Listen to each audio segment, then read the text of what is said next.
Question আছে the word impeccable means to be full of flaws. Flaws কথাটার মানে হচ্ছে ভুল।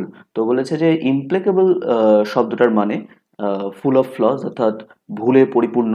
আর পরেরটাতে বলেছে the word impeccable is similar to flawless.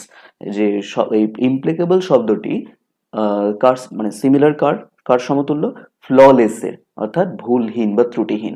তো দেখো এখানে যেটা বলেছে যে ইমপ্লিকেবল শব্দটার মানে কিন্তু বলতে পারো যে free which is free of flaw, তার মানে কিন্তু অ্যাকচুয়ালি ফ্ললেস। সো অপশন দেখো স্টেটমেন্ট টুটা ঠিক আছে কিন্তু স্টেটমেন্ট ওয়ানটা কিন্তু ভুল আছে। এখানে বলেছে ফুল অফ ফ্ল অর্থাৎ ফুল অফ ফ্লজ, তার মানে হচ্ছে এখানে ভুলে ভর্তি, কিন্তু তা না, ইমপ্লিকেবল শব্দটার মানেই হলো ফ্ললেস, ত্রুটিবিহীন।